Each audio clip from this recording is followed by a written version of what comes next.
This video was sponsored by Skillshare. The first 1,000 people who click the link in my description can get a 1-month free trial of Skillshare Premium. And if you stick around to the end, I have a Christmas message for you all. Hello, agents and agitators. My name is TV Skyen, and welcome to the last video of the year. And I wish I could say that it was a big, special, extra powerful, super duper blowout special video with guest stars and visual effects and stuff. But no, unfortunately, no such luck. This is going to be a fairly regular animation breakdown. Well, not quite so regular, because there's some interesting stuff about this animated music video that I'm quite curious to talk about. But it's a pretty regular video. Skillshare sponsored like a video in December at the end of the month, and so I'm contractually obligated to deliver a video, and that's kind of part of the reason why I'm doing this. If I wasn't contractually obligated, quite frankly, I probably wouldn't have, because, well, you'll know. Either you already know because I've already posted about it, or you'll know soon enough. But basically, December turned into a month where a lot of my plans went out of the window for good reasons, like happy, nice things, but yeah, so it's a bit of a sponsorship obligation, and I was like, okay, I need to make a video. What the heck could I make a video about? Oh, right. There was that Valorant music video I never got to, which actually looked really cool, and there was a lot of good stuff going on there, but like Valorant is like, it's not my usual beat. There were so many other fucking League of Legends things to talk about, and I was behind on Bloodborne. I'm still behind on Bloodborne, so I never really got around to it. So, hey, this sponsorship slot came up. Why not return and do a video about a thing that I didn't do a video on at the time? Also, like, a little bit more business behind the scenes stuff.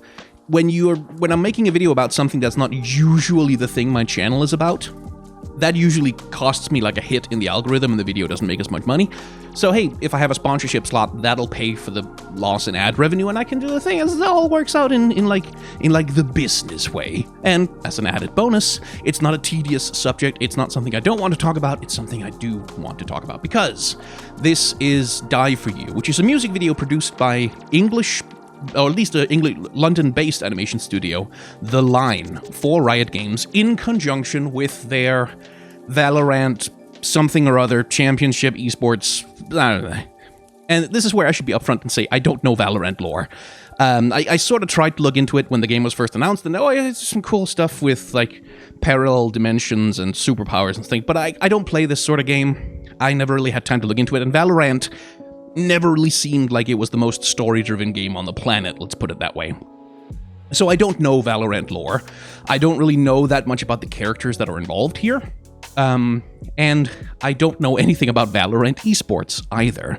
I think there are some esports pros. Like, I think a couple of the characters in this thing are like esports people. I think. I don't rightly know. Could be connected to the lore for all I know. So there's that. So if you're expecting me to comment on Valorant lore or anything about the esport, sorry, I don't have anything for you on that one. What I do have for you is some interesting questions about the line between 2D and 3D animation and how the hell exactly they rendered the guns in this thing, especially the guns. We're going to talk about the guns for a bit because they're interesting. But to start with, we open on this very symmetrical hallway, like just staring straight down the middle. We're in a frog's eye perspective, which is to say the camera is really close to the ground. We're sort of looking up at it, which gives it like a vaguely intimidating air. Like it's sort of a slightly ominous thing you're looking at here. Like just the vibe of it is a little bit like tense because you're in this like frog-like perspective. Everything's perfectly symmetrical. You're staring right down the thing, and that tension has a reason, as we can see once the thing goes away. Boom, which is that little clever thing of like announcing the action with the gunshots. And that also, like, in terms of the music video, that also ties in with the fact that the music video, like, it has a build-up, like, it doesn't go hard from the first moment. So there's a build-up to the music. We pair that with, like, just this static shot of a hallway with some effects animation showing us kaboom.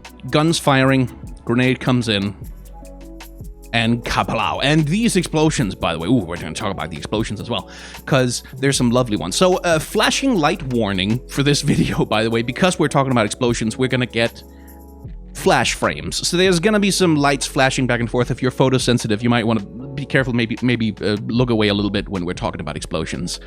So, we begin the explosion with these lovely flash frames, which is like, this is a classic way to portray the sheer power of an explosion, where you have like these flash frames that like first outlines just the spark of the explosion and the beginning of the explosion, and then we use like this idea of like a really powerful light to outline the shape of the environment with these like jagged lines all across the thing, almost as though like the very boundaries of the world are being torn apart by the force of what's happening. And then we flash back to like normal world-ish, where we do camera shake up and down. Interestingly, by the way, note that the camera shake here is only up and down, no left and right, which might just be because they didn't make enough of a background in order to do camera shakes left and right to accentuate it, or it could just be for the feeling that they only wanted like an earth shaking up and down kind of feeling for it. But these explosions are gorgeously animated, by the way, like absolutely wonderfully done. And this is where we get my usual explainer about the nature of frame rates when it comes to animation. And I'm going to call it frame rates. I'm going to call it 12 frames per second, 24 frames per second, etc. over the course of this video. But what it's actually called is animating on 1s, 2s, 3s, 4s, and 5s. Animating on 1s means that on every single frame of the video, you animate something. Like that's when something is moving and it's moving on every single frame. It's animated on 1s. When something is moving and it's moving only every other frame of a shot, it's animated on 2s. If it's moving every third frame, it's animated on 3s, and so on and so on. Most modern animation production mixes these frame rates of various things moving in various ways to achieve various effects, and also to save on budget, especially when you're doing 2D animation. The higher the frame rate you're working at, the more individual drawings you have to make, the more work you are making for yourself. This used to be a huge budgetary constraint back in the olden days when all animation had to be hand done on physical media. In the age of digital, you can automate certain things, like in terms of like filling in the colors. You can do a lot of stuff with machine learning and computers that helps facilitate higher 2D frame rates when you're hand animating.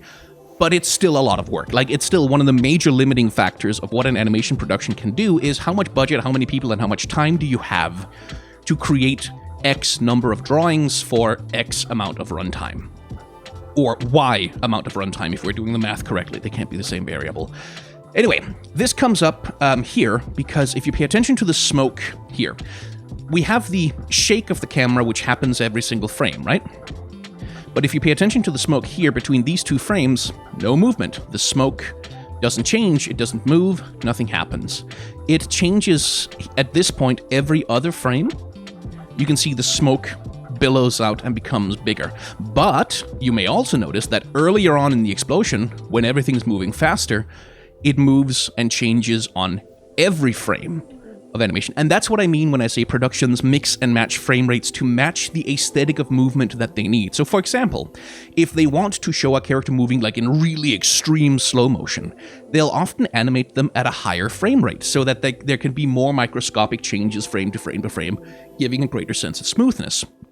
If they want to animate characters making really quick and snappy movements, sometimes there can be an advantage to actually lowering the frame rates, drawing fewer frames per second in order to sort of create a movement aesthetic that is sort of like quick and snappy, that darts around and sips about a little bit. And that sort of depends on what the scene needs and what's required for the direction of the thing. Anyway, lovely animated smoke clouds, constructed entirely of two colors. You have the bright color and the dark color, which gives them this really big, like fat, voluminous, like it feels like really like strong, voluminous smoke, where I feel like if you have more gradients and stuff, it might feel a little bit more wispy, but this looks like kind of a wall, essentially, coming towards you of smoke, which looks fantastic. And from that smoke, we see these two figures begin to emerge. And here you can see another use of the variable frame rate, which is to create a certain feeling of, well, I think it creates a certain feeling of three-dimensionality in an interesting way, but pay attention to how the smoke moves.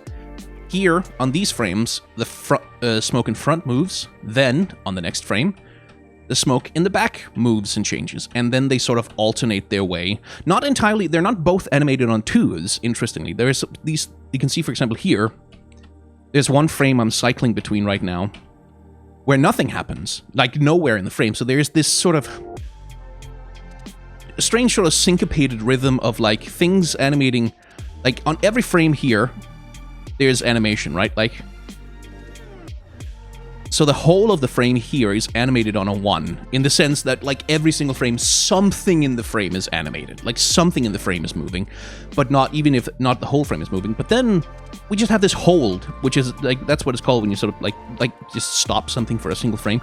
We have this hold where nothing is moving, and then everything moves on the same frame, and then nothing moves, and then this thing, and then we cut to the next. Like, so you can see how the animators are playing with the exact frame, like of when exactly does what move, which helps create a certain feeling of the smoke billowing out. Right? And it's not really something that you, like, see intensely when you play it back in full speed. When you play it back in full speed, everything just looks like it's moving really, really smoothly. And that's kind of part of the effect of why you do these, like, variable, like, when you play with having things animate at different frame rates in the frame, or, like, on different timings, it helps you create a certain feeling of smoothness. And it's one of the things that can also, like, help you save on time and budget. Like, imagine if instead they had tried to animate all of this smoke in every single frame on every single frame. It would have looked a little bit smoother, but not that much smoother, and it would have taken a lot more time. So again, animation production is often the art of determining, okay, where can we apply our resources? What's the minimal amount of work we can do at any given spot to achieve a certain effect? And, like, how do we want to allocate our budget, both in terms of time, labor, and, like, sheer money? Anyway, here's where we get to the thing that caught my attention about this thing, because in this first shot, as the two characters, what are they called, Brimstone and Sage, emerge from the smoke, I had a moment of, like, wait, is this 3D animated? Where I wasn't entirely sure. And the reason I wasn't entirely sure is the guns, as we shall see in, there's a frame in just a second where you can see, here. Because of these frames here, is, like, when I really started getting confused, because technical animation, by which I mean animating technical objects, like whether that's cars, or guns, or mechs, or, like, whatever, it's some of the most bloody difficult animation you can do ever, because these are extremely hard geometric objects with perfect proportions, which means moving them can, like, if you're not moving around a cube is relatively easy, but if you're moving a cube that's attached to a cylinder, that's attached to a half cylinder, with more cubes on it, and rectangles, and, like, little sort of trapezoid shapes, and all kinds of nonsense all over the damn thing, that's really, really hard to do. That's very technically intensive. Fun fact, actually, on the 101 Dalmatians movie that Disney made, the animators were like, okay, Cruella de Vil, she has this car, and it's a really important car. Like, it's a big part of the characters. Like, she has this really ostentatious, kind of scary-looking, old, sort of classic car thing. It's like, that's really cool. We want that in the movie, but goddamn it, we don't want to fucking animate. Like, we don't want to hand animate this fucking thing on every goddamn frame. So what they did was that they constructed a physical model of the car itself, and they essentially sort of stop motion animate. Like, they basically used it to rotoscope their way around the car. Like, they took photos of the car from various angles that they needed to animate around, and, like, they just traced over those.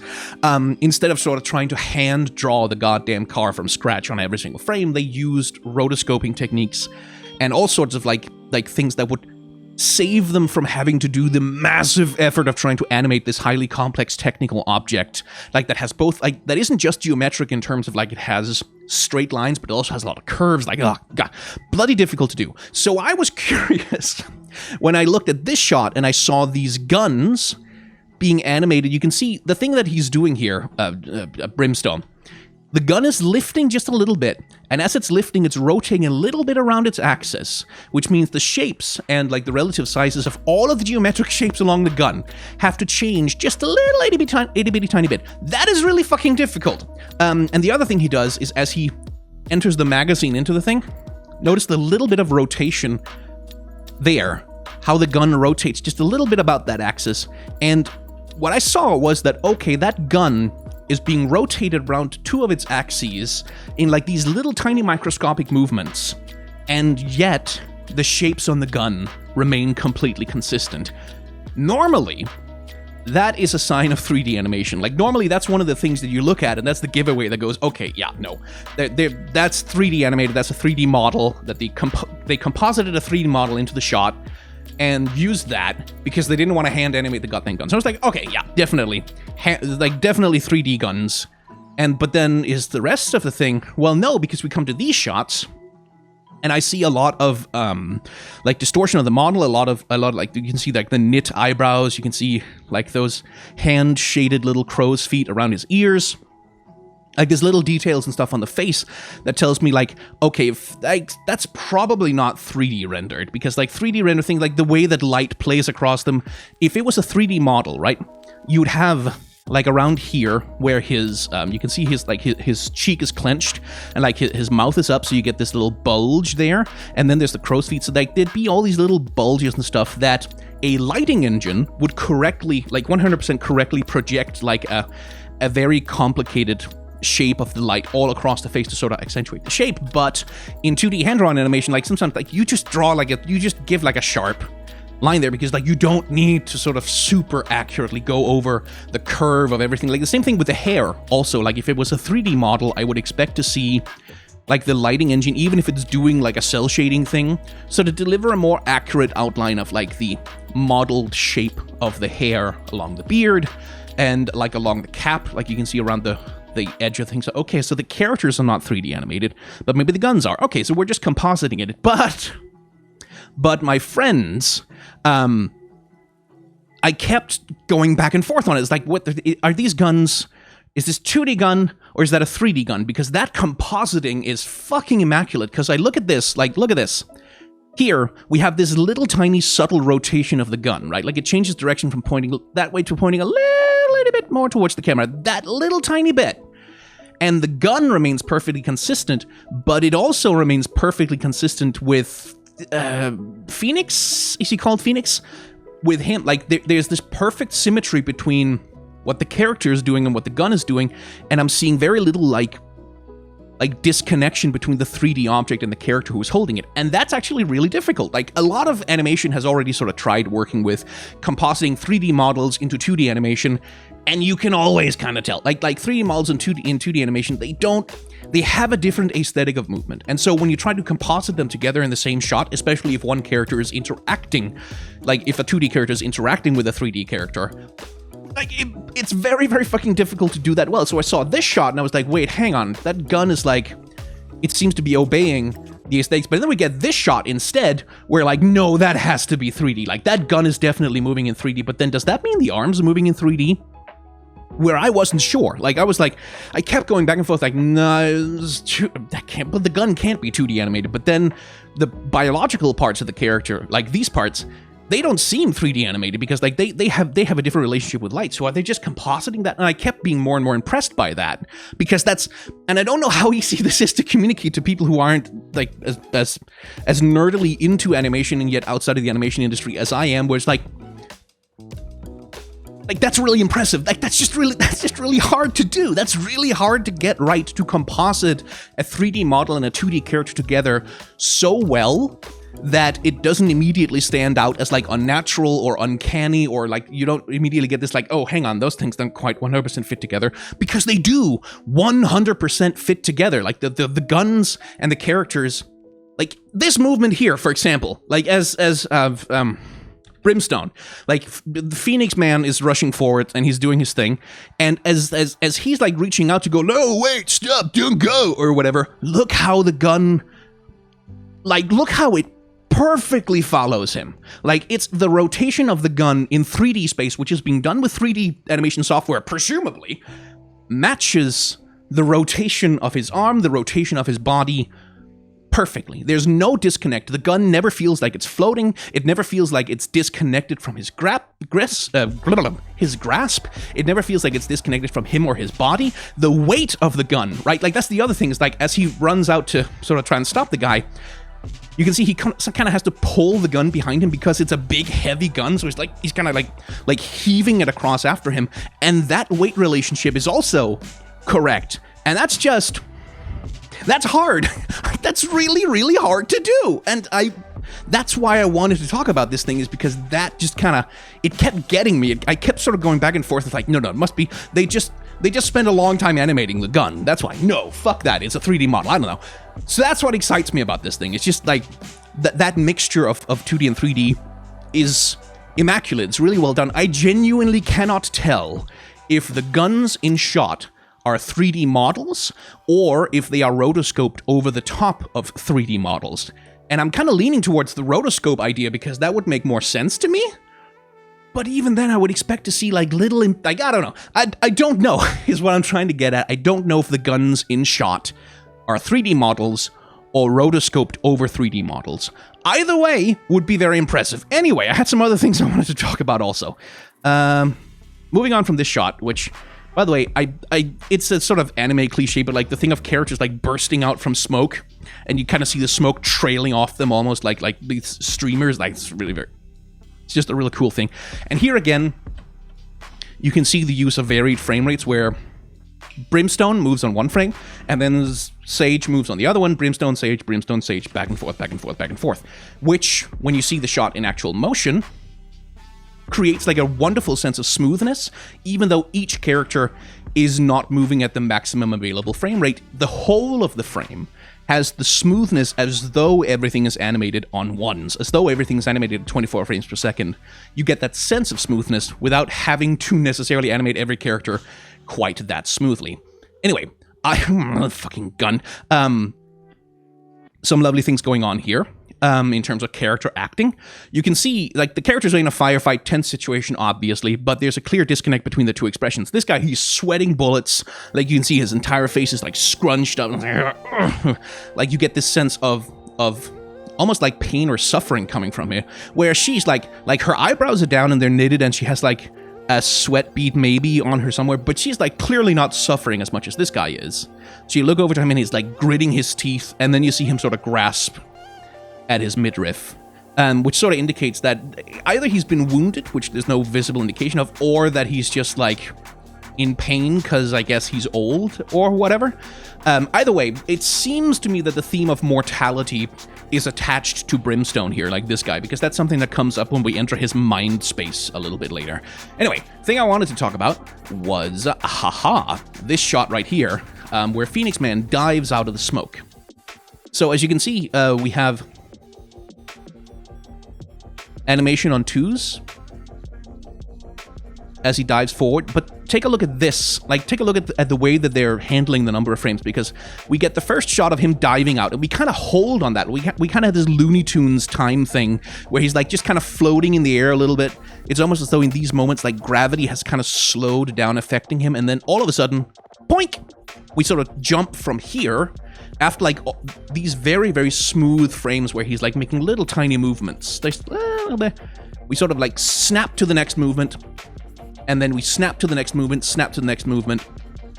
And you can see the way that the animators are playing with, like, how much change happens between each frame of animation in order to manipulate, like, the speed with which the character appears to move. So we get this moment of, like, Matrix slow-mo, like, holding on this, like, slowing down for a second, and then zip, back to normal speed as he rolls out, pulls his gun, and levels it.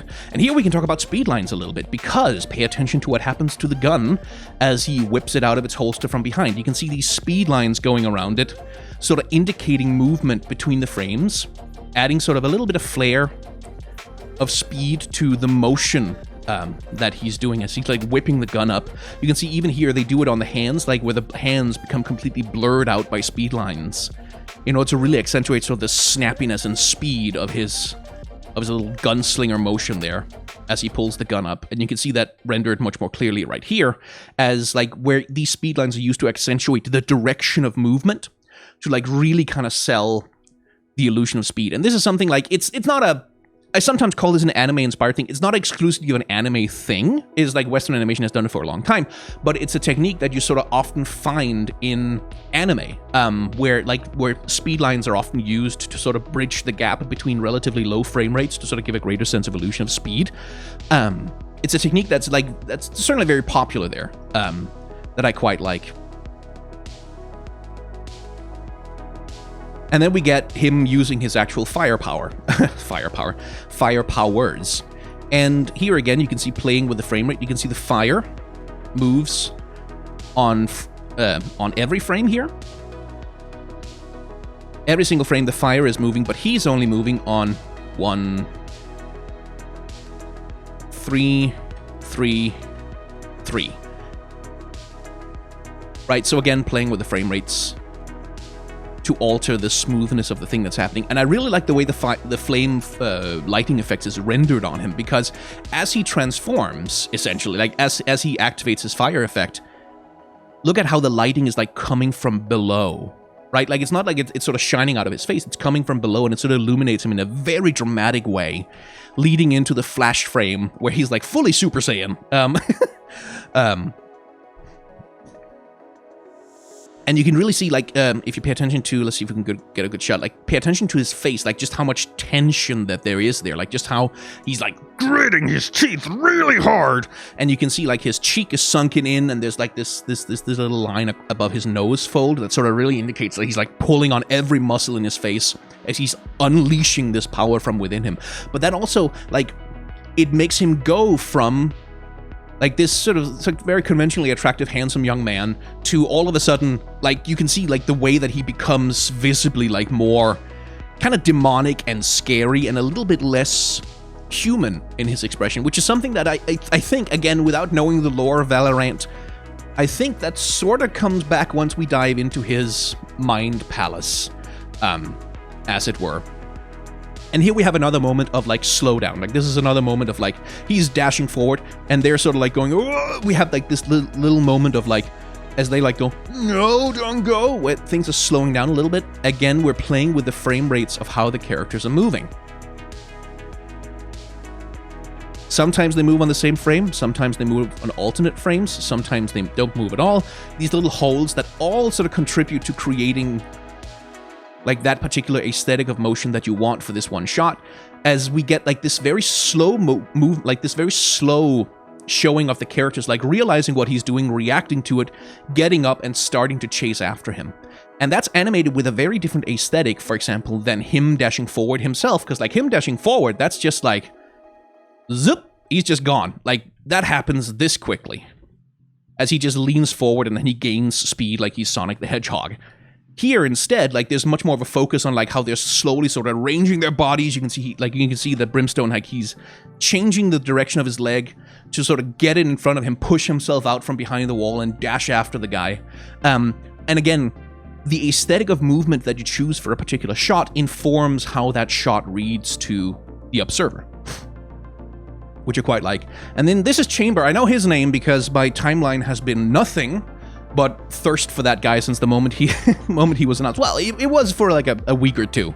It was just non-stop Chamber fan art. Chambers? One of the two, singular or plural, I don't know. Whose gun also was another one of those, was like, no, that is a 3D, that has to be a 3D model, that cannot be hand animated. People can't do that. Well, they can do that, but it takes 500 billion years, and who wants to spend that long just to animate a goddamn gun? But yeah, really, just the sheer geometric consistency of this goddamn thing was another one of those things that just kind of bugged the hell out of me the first time I watched it, because I couldn't tell what the case was. And a subtle little plug for the animation studio, The Line, getting their own little title in there as we get this rotating bullet, which again, is that 3D animation? Is that bullet a 3D object that's being rotated? It kind of, to me, it feels like this is a 2D object that's hand animated, maybe with some reference and rotoscoping of, like, either an actual bullet or a 3D model of a bullet. But again, I can't tell. I genuinely can't tell. So, here we have the extreme slow-mo shot, right? Where things are sort of barely moving. And so in order to achieve that slow-mo effect, on most frames, the characters themselves don't really change, right? Like, and if they change, it's tiny, itty-bitty little minuscule ways. Like, you look at Phoenix Man here. This frame, there's this tiny little itty-bitty, tiny, teeny bit of motion on him. And let me tell you, that's another impressive thing. Like, that's one of those things that's sort of subtly very difficult, because it's relatively easy. Like, when you're starting out as an animator, it's relatively easy to animate big, quick movements, because you can sort of just hop from keyframe to keyframe and do smears in between. That's a very easy way to sort of get started on impressive-looking animation. What is really, really, really hard is to animate the same object over and over again, changing, like, rotation and direction ever so slightly, and keeping it consistent enough that a casual observer will not notice anything wrong. So doing this kind of, like, extreme slow-mo animation where the characters are sort of barely moving. That's actually kind of an animator flex. Like, that's actually kind of a difficult thing to do and make it look smooth. There's all sorts of little things. You can fudge various things, especially when it comes to the human body, but it's like, it's not easy. It's not easy to do. But anyway, the way that they achieve the super slow-mo effect in this shot is by making sure that that something is moving otherwise on every single frame. So the camera is moving all the time. Like, you have this slow panning of the camera. As you can see, like, it's kind of moving left to right and a little bit forward in the frame relative to the thing. So the background is always moving.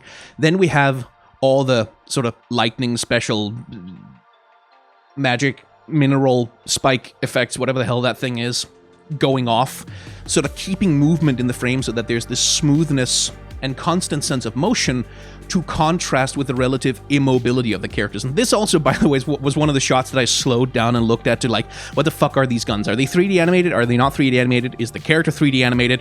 What's going on? And this is also one of the shots where I determined that, okay, I think the gun is a 3D model.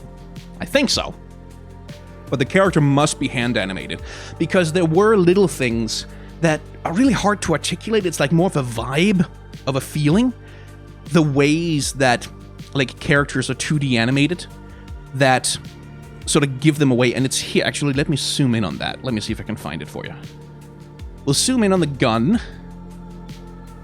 500%, I think, which is not really the greatest quality you've ever seen in your life. But if you pay attention to... Let's see. There. You see that? You see how the shadow on his hand, you see how that changes shape in like a slightly odd way. You can see how it kind of wavers and wobbles just a little bit as we go back and forth here. But on the gun, that doesn't happen. Like, the gun doesn't have that same little itty bitty bit of wobble. That's one of the things that convinced me that the gun is probably a 3D object and the character is hand animated. But that makes me interested in, like, the production flow, like the flow of the production of this thing, because, like, they must have sketched out the character's movements first, right? Like, the 2D character moving through the shot, that has to be planned first. Like, they must have sketched that out. But did they then animate the gun to fit the movements of the character? Because, like, animating a character who's holding nothing feels like a really awkward way to do that. But would it be that much better to try and animate the character around the movements of the weapon? I don't know. Like, those questions are just really interesting to me. So if you work at the line and if you worked on this thing, get in touch. I want to know. Like, did you do the gun for, like, was it like an iterative process of, like, taking a shot of the 2D animation, then animating the gun to match, and then, like, redoing the 2D animation to sort of match where the gun was rotated to make sure that all the limbs were lined up and stuff? Like, I'm curious. I want to know. But that was one of the things that convinced me that the gun is probably a 3D object, because it remained more perfect here than these little itty-bitty tiny wobbles, like itty-bitty tiny wobbles on, like, his hand, on, like, the shading and the lighting tells me, okay, hand drawn then. But the gun, no wobbles, no deformations, so probably 3D. Which, cool. Very, very cool. Anyway.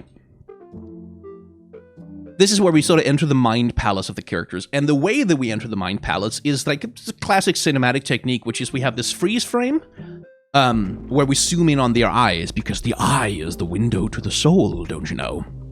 Which is when we enter Brimstone's mind palace, and take notice of the colors. There's two primary colors at work here, which is... it's more than two, because everything's a gradient, but it's red and it's black, right? Like, those are the sort of the two primary visual colors that you're working with like a smattering of, like, gunmetal gray over the top of the thing where there needs to be highlights.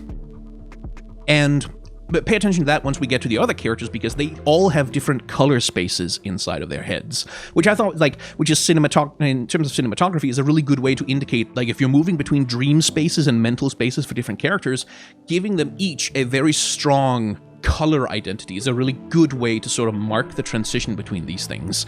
There's also a transition in the aesthetic of lighting, because, like, when we're inside this guy's head, take notice of the shadows, right? Like, we have things that are highlighted where there's light, and then we have things that are in shadow, and they are completely pitch black.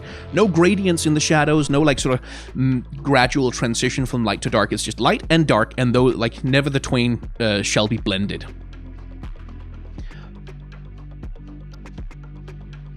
And again, like the little tiny itty bitty rotations of the gun as like he raises and lowers it, and how it follows his body perfectly, because like as the shoulder comes down, obviously the gun must rotate a little bit around its axis, and so it does, and it's perfect. But especially here, like this is another thing I did, especially here, I was like zooming in on the line work. It was like, I'm gonna catch a line boil. I'm gonna know that you motherfuckers rotoscoped this fucking thing or something, because it's gonna be boiling on the lines, but there isn't.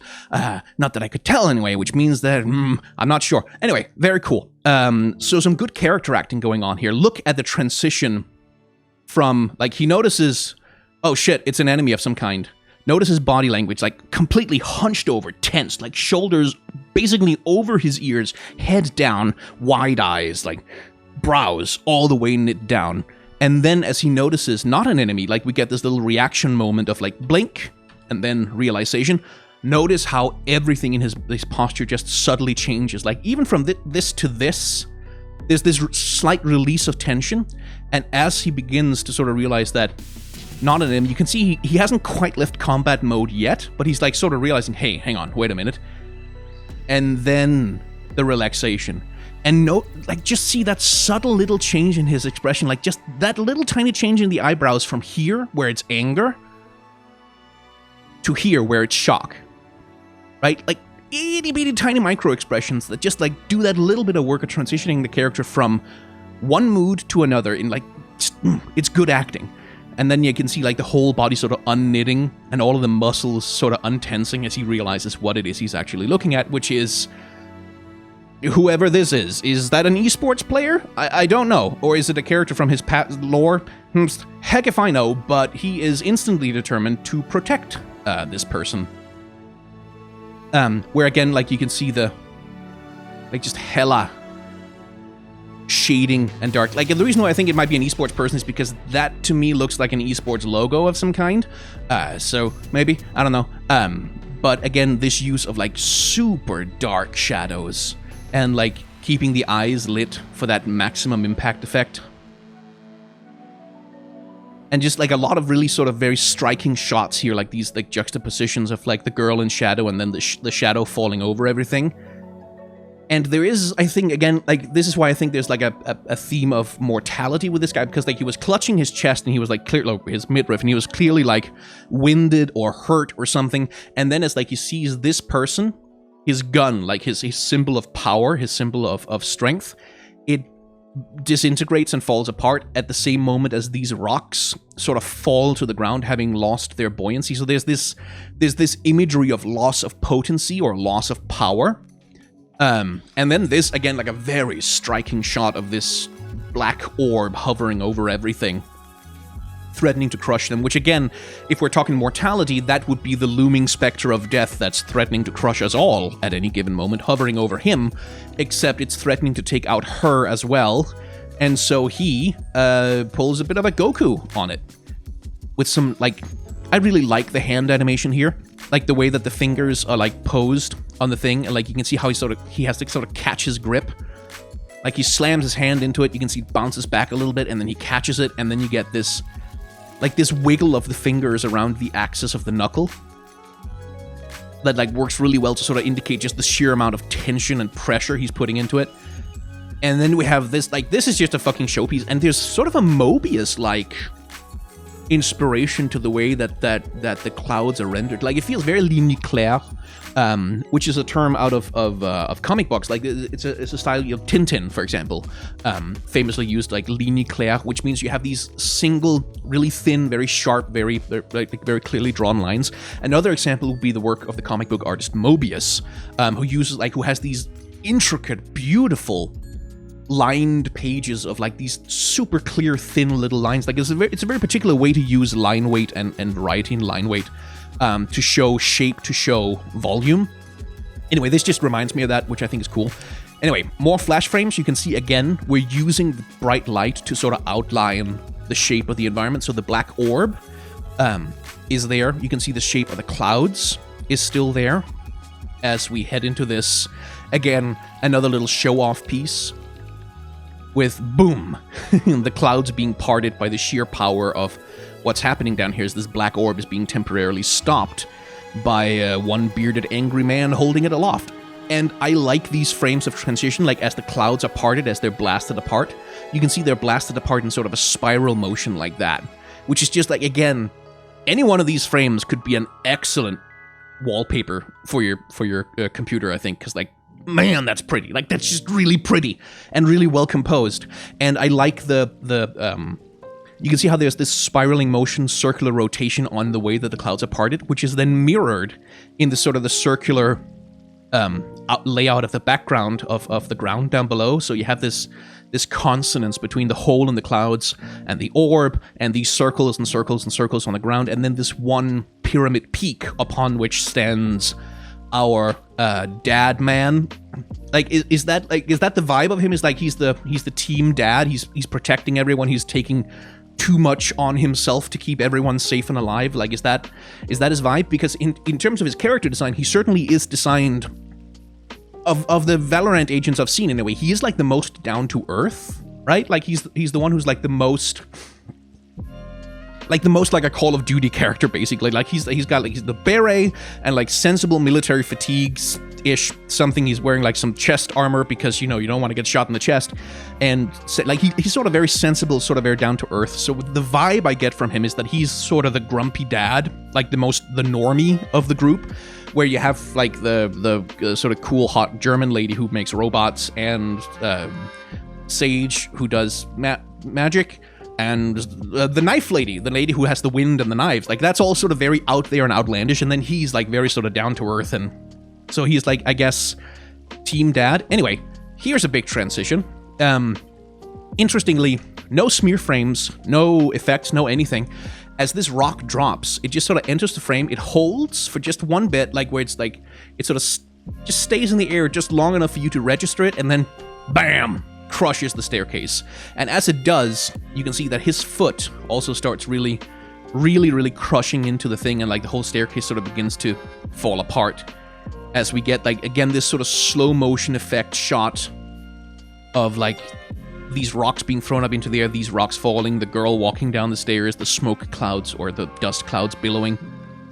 And again, it's all just wallpaper fodder. Like, this, man, this is some pretty goddamn shit. And we're using that really stark color palette that we're working with, which is basically like black and red, and then with like some gray for highlights.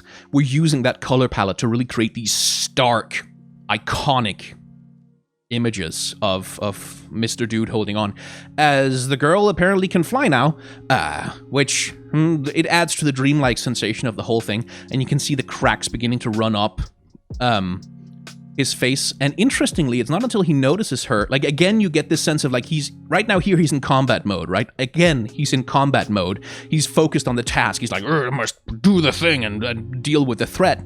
And then he notices her, and see what happens to his eyebrow. Like, it goes up, and there's this softness that's introduced. Like, he goes from being completely hardened like a statue to just a little bit of softness, and the moment that softness sets in, that's also the moment that the cracks begin spreading across him.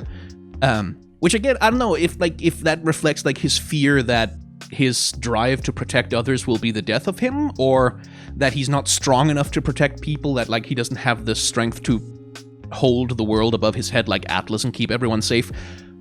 Again, someone with more knowledge of the lore might be able to put that together. Anyway, some lovely billowing animation here with the clothes of the girl and the hair. And I really like the way they use the hoop earrings as well. Like, the little subtle rotation that they're doing along their own x-axis and y-axis. Like, that's really hard to animate again. Like I said, like, geometric objects rotating across multiple axes in space is hard to do in animation and do it correctly and keep everything consistent, but the animator here is doing a really good job of it, which I think is very cool. And he reaches out for her. Again, that feels like a thematic thing, that like, even though he is like holding the world above his head and he's literally falling apart and he's literally, like, you can see the cracks forming more and more in his arms, he's still reaching out to her, which again feels like a thing of something to do with empathy, something to do with trying to reach out to people, to touch them, to feel them before the crushing weight of life crushes you to dust and ash.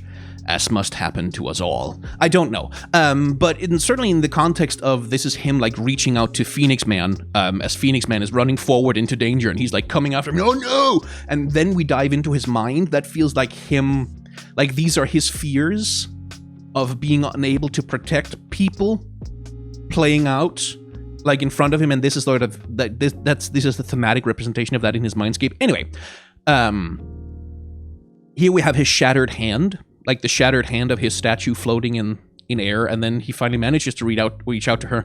And notice what happens to the color palette, because we have a change. We still have the red and black, like that's still there, but it doesn't dominate anymore. The red and black is like, red and black are very strong shades, and there's a really, really high contrast, right? Like red particularly is a danger, passion, blood. Like it's sort of associated with a lot of like really, like sort of really high intensity emotions.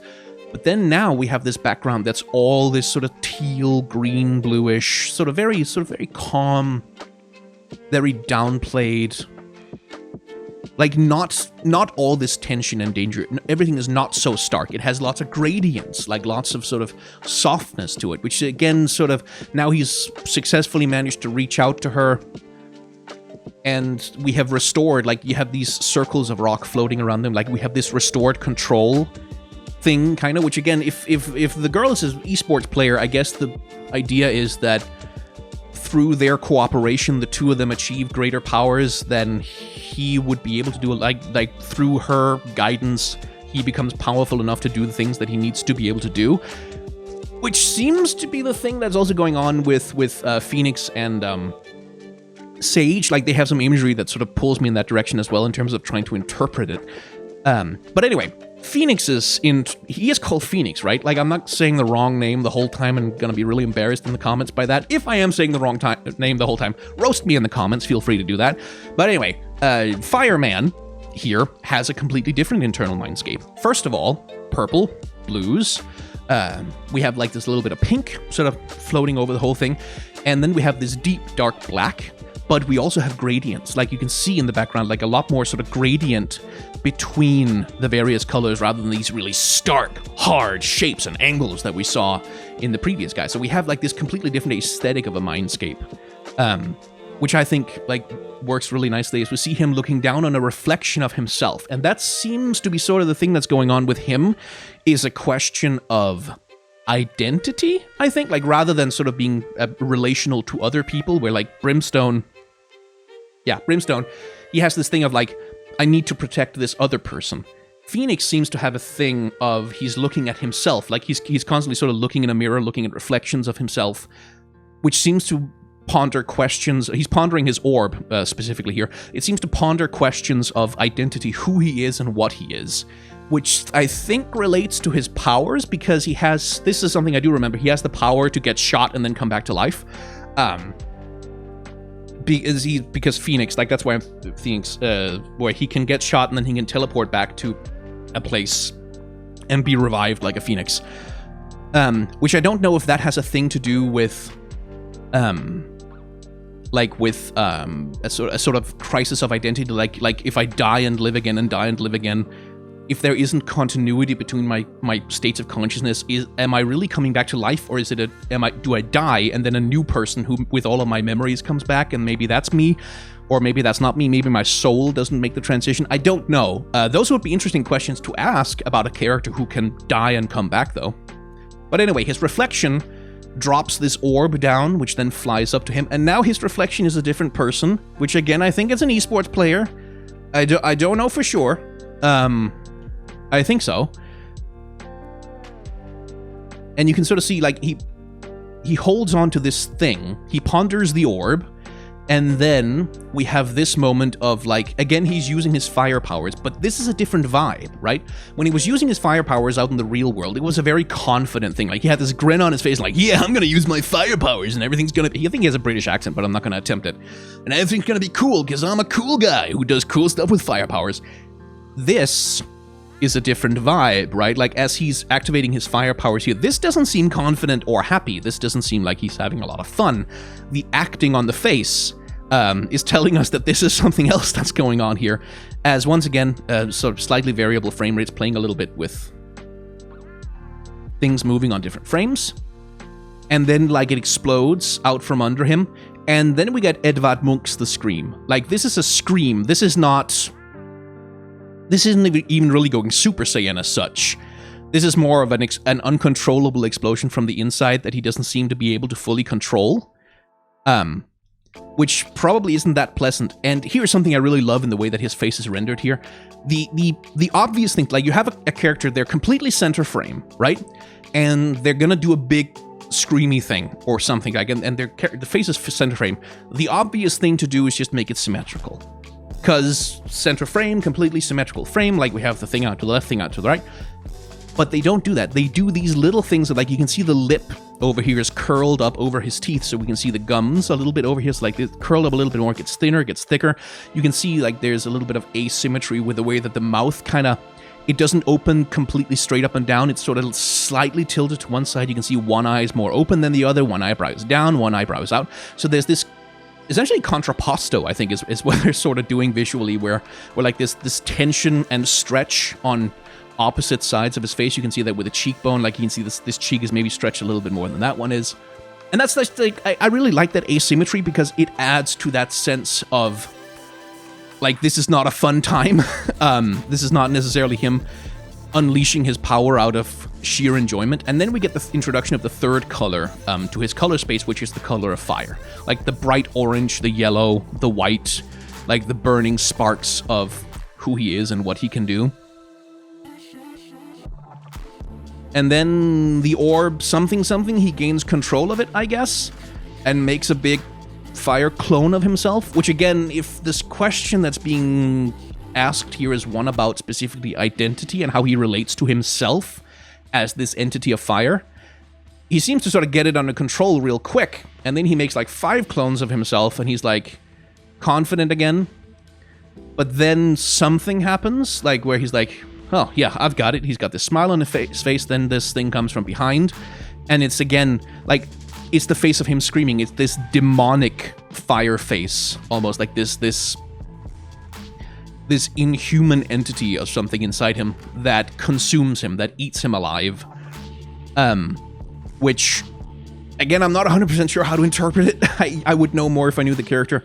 And then we get the split between, again, I assume it's an esports player, where he hands over the orb to them, and then together, I guess, they achieve a greater control over his powers than he could have on his own. Like, again, this idea of a synthesis between player and gameplay character, creating a greater whole, something like that. Anyway, entering the third mind space, and again, the colors have completely changed. In here, we have lots of greens, we have lots of teals, we have purples, lots of purples, pinks, we have, like, some gold sort of persisting. And we have, like, very creepy imagery of these hands, these fingers, like, closing around her world as she sort of looks around and sees, I guess, again, that logo, so it's esports player people, where he's holding up this little garden with her in it, supporting her. Again, if this relates to her personal character development, I don't know 100% that I can parse it, but I do know that I can parse that these are really cool plants and flowers. But interestingly, they are not, like, they're not normal plants and flowers, right? Like, I'm sure plants and flowers like these exist, mushrooms and stuff, in the real world, but these are weird-ass plants and flowers. Like, these look weird, they look strange, they look alien, and they are huge. Like, they're massive, they tower over her. So whereas the player guy, I guess, is huge, and he's in control, and he holds this world in the palm of his hand, essentially, she is tiny and overwhelmed and feels small in the face of all of this. And as you can see, as the light fades, we get this sense of life being drained out of the place. And she does something with her powers, trying to revive a flower, I guess. And then it wilts and dies, and she doesn't seem to like that. And then ice crystals. Which, again, don't fully know how to interpret this, except that there's something going on with the way that she relates to her powers and how they relate to nature, where maybe she fears that she's unable to save the world, unable to restore balance, unable to, I don't know. do the things that she's supposed to do, and when she overuses her powers, they turn into crystals and trap her, because that seems to be the thing of her, is like, as we flash to this next frame, everything's dead, everything's gone, the world is barren, and she's trapped in crystal, stuck in place, unable to move, something like that. Again, I'm not 100% sure how to interpret it, but we have this sense of, like, again, we're working with reflections, like we have this shot of, like, multiple reflections of her staring back at her that she then breaks through,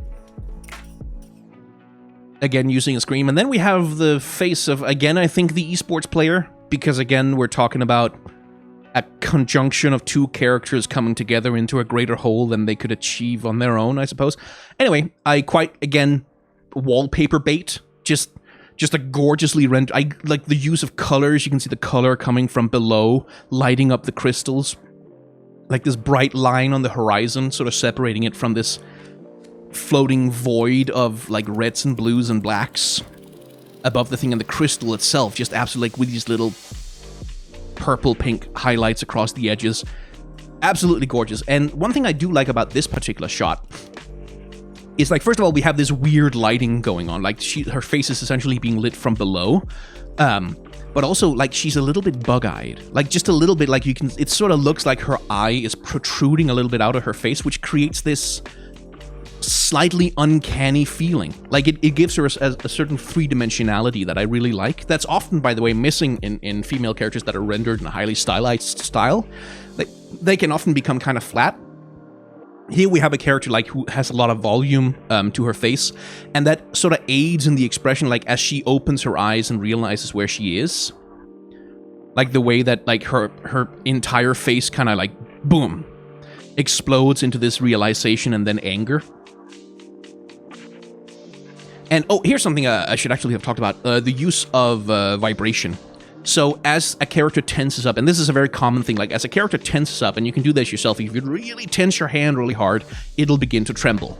And that's used with the characters as well. As you can see, like, even as she begins to clench her eyes, you get here, like, this little wobble frame, and you get here, like, little wobble frames as, like, her face trembles with the sheer amount of tension she's putting into it before she unleashes it. And when she unleashes it, boom, like, in the face, like, no trembling, just like a held mask of a scream that sort of slowly settles into itself, and squash and stretch. Just a little bit, a single frame of squash and stretch. As you can see, like, her lower jaw stays put, and then her entire upper jaw, like, whoop, explodes into an impossible scream, but then the next frame, the lower jaw follows, and we settle into something that's, like, more sort of human and achievable, but just for a moment, she's a cartoon from the 40s. And then we transition to here with the esports player. You can see the garden that she was in. It's here now. It's this tiny, itty-bitty little thing. Rather than being grand and overwhelming, it's a small, contained, controllable thing. And now the esports player is sitting there, and she's holding him. And we have a restoration of the color palette that we saw at the start, like, with all these, like, these huge, like, gradient swirls of gold and teal and pink and purple. As the bullet comes in and transitions us into him being shot, and there's this wonderful little moment in the animation of, you can see the bulge, like, you can see, like, the bullet hits him, and it bulges here on his back, almost like a balloon that's about to explode. Which is also what happens to him. He explodes like a balloon, but fortunately it's a balloon that's full of fire, which is good, which improves things as he explodes into flame and disappears, which they seem surprised by. Like, I think his powers are, like, they don't know that he can do that? Or is that in the lore? Like, they don't know that Phoenix Man can just explode and come back to life? Because she certainly seems to be like, well, shit, you killed my friend and now I'm mad. And then she does some magic something, and he's like... And it's interesting here, like, he looks over at her, and he's, like, sort of surprised because he was expecting to sacrifice himself, I guess. And again, here, use of variable frame rates. Like, now, no movement on Brimstone. He's just basically a static image in this shot. But you can see the camera moves on every frame, and she only moves on every 1, 2, 3 frames, 4 frames, 5... Yeah, 4 and 5 frames-ish. as the slow motion proceeds.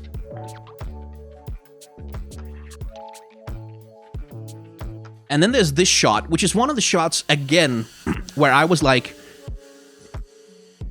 I'm not 100% sure that that's not a 3D model. And I genuinely am not sure, like, that there aren't some of the shots of these characters when they're moving around where they didn't do, like, paint over a 3D model, like where I'm not 100% sure there's not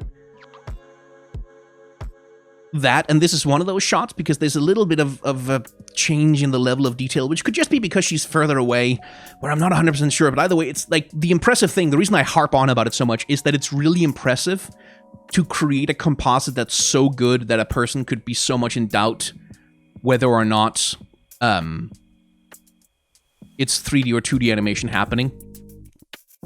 What an expression on his face here. Like, that's like, again, with like the asymmetry, like with one eye squinting and the other one like completely like blasted open. You can see this tension in his lips as he's like pursing his lips and like really sort of focusing on the shot. I'm not sure that this is a great position to be standing in when you're firing something as heavy as a sniper rifle. Like, I guess he's just very strong. But it doesn't matter. Something I quite like, though. Look at his face. Let's zoom in on it, actually, because it's really cool. First of all, great expression.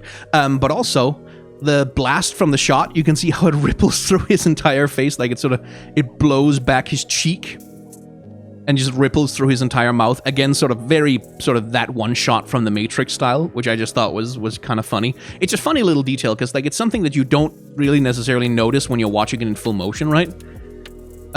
Where it sort of barely exists, but when you stop and you catch it, you get some good expressions.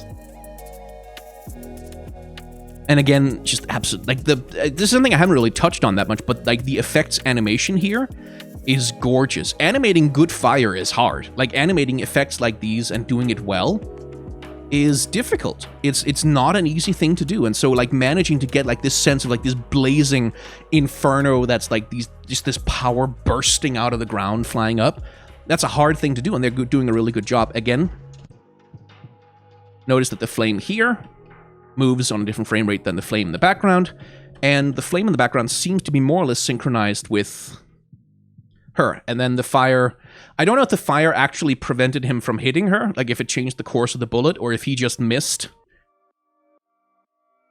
and the fire made him miss, or whatever the heck, but cool either way.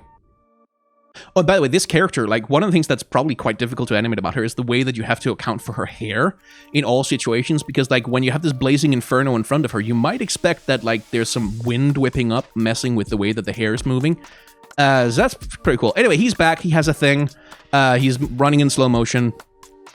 And again, playing with frame rates. Like, you can see this billowing of effects in the air happening a little bit on alternate frame rates from the way that he's moving. We've sort of covered this already. Here we have a lovely moment of breaking the model. Because he's throwing this thing forward, right? So you can see, like, he's rearing back to pitch it forward, but then, like, oh no. Oh, an arm is not supposed to do that. Like, that's a very long forearm you've got there. Like, and that's a strange angle from your elbow, but it doesn't really matter because it's done to sort of enhance, like, the whip-like motion of him flinging this thing forward.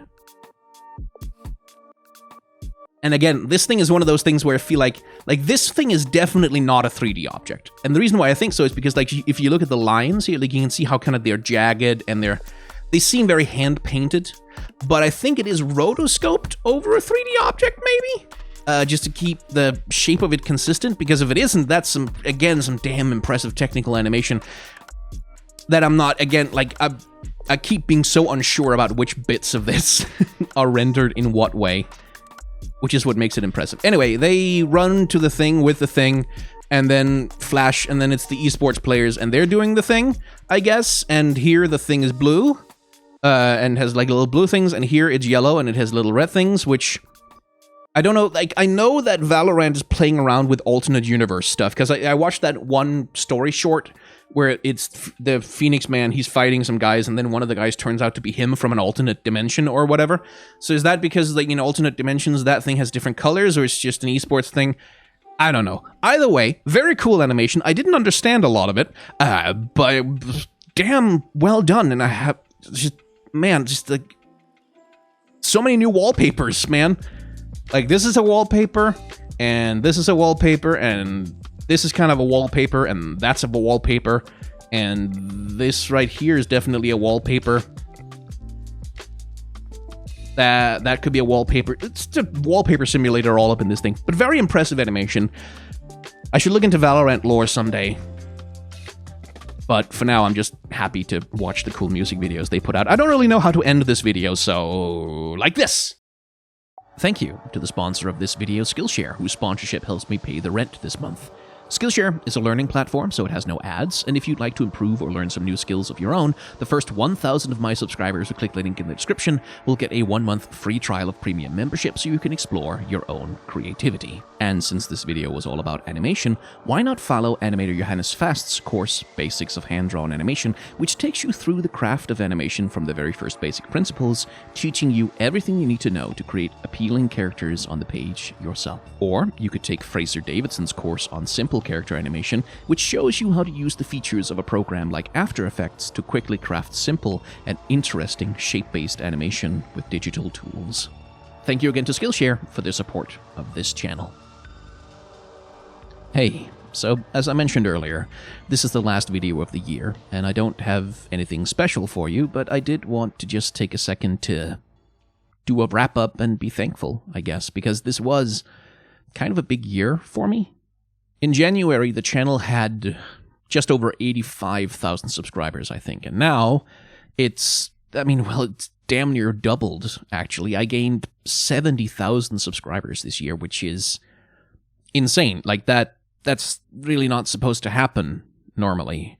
The runaway success of Arcane certainly gave me a boost in the algorithm in November. Like, a lot of League of Legends channels got a huge boost from that, but it's been kind of crazy even outside of that. There's a lot more of you here now, and it does kind of feel like things are changing. For better, certainly, but in some ways also for worse. Still, I'm going to stay on the good news. At the start of the year, just as an experiment, I made a Shorts channel. YouTube is desperate to compete with TikTok, so they basically copied it and launched a competitor. And I'd been toying around with the idea of making TikTok-style content for a while, so I figured, what the hell, and I put up a few champion character design hot takes. In the space of 10 months, that channel has gone from 0 to 130,000 subscribers, and it's well on the way to overtaking the main channel. Which, honestly, that's been kind of hard to process, really. That's been really, really, really fast. It took me many years to get this channel to where it is now, and then to see the Shorts channel just kind of zoom past me like that has been, it's been strange. And obviously, because YouTube is pushing their new TikTok competitor, they're manipulating the algorithm such that Shorts content gets more exposure. Like, they're trying to encourage creators to use the format and make more content for their Shorts channel TikTok competitor, but still, I'm not gonna lie, it's been overwhelming. For one thing, it's made moderating my comments a lot harder.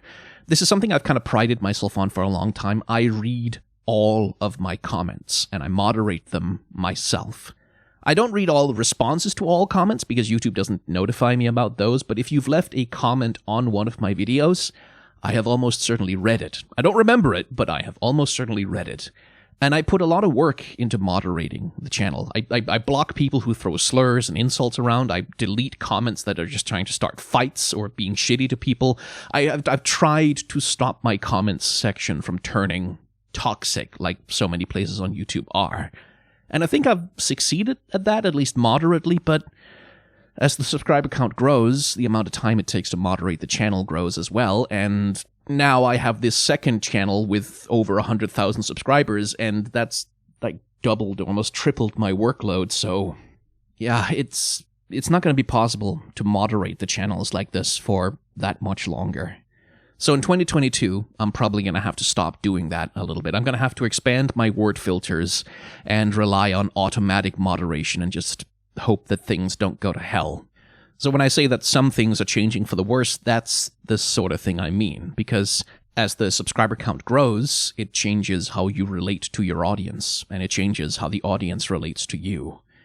More and more people, for example, have become comfortable sending me anonymous hate messages or posting insults at me on Twitter or in my comments or in my emails or in the comments of my friends and colleagues. As you become more and more of a hashtag brand and more of an influencer and more of a, and it's fucking weird to use this phrase about myself, but more and more of a celebrity, you also become less and less of a person. Like, other people become more and more likely to treat you as a sort of object, like a figure. So I get messages from people telling me I'm a homophobic, racist, transphobe, and messages from people telling me I'm a soy boy, cuck, SJW liberal who needs to shut up about trans rights. I get messages telling me to stop reminding everybody of Riot's harassment scandals, and messages telling me I'm a paid-off corporate stooge doing their advertising. Now, partly that's just part of the job. It's part of what it means to be an online content creator, and yeah, there is an extent to which you have to just grow a thicker skin and deal with it. But I am a human being. I do have a soul. It can be wounded, and I do have limits. It does affect my mental health. So, more and more I am filtering my social media, more and more I'm using mass blocking tools, and more I slip into a bit of an echo chamber, honestly. And it's hard to balance that. It's hard to balance protecting your mental health with not surrounding yourself with a coddling blanket that never lets anything bad through. And I don't know if I'm going to be able to make that balancing act work. I don't know if I'm going to be like yet another distant YouTuber with no sense of self, surrounded by yes men who only ever tell me what I want to hear. I guess we'll see. Anyway, on a happier note, I am moving. I recorded the animation breakdown segment earlier in the month, and I wasn't really sure if I was ready to talk about it yet, because it might not happen at that point, but no, we've got the lease now, and I am moving. That's why December got so busy. That's why I won't be able to be back with more videos until the latter half of January at the earliest. And I'm not sure how to fully articulate what that means to me. For the last 10 years or so, I have lived more or less on the opposite side of the country from where most of my family is. I moved here to study at university, but it's been a decade of only seeing them for birthdays and holidays. When I was younger, maybe I needed that distance a little bit, but it's been too long now. I have missed so much of my nephew growing up. I couldn't be there for my family when they needed support, and I haven't. I mean, one of my sisters had a daughter, and I've barely gotten to know her. So it's a big deal to me that I'm moving. It's a big deal that I get to be closer to them. And the reason I can do this, the reason I can afford it, is you guys, basically.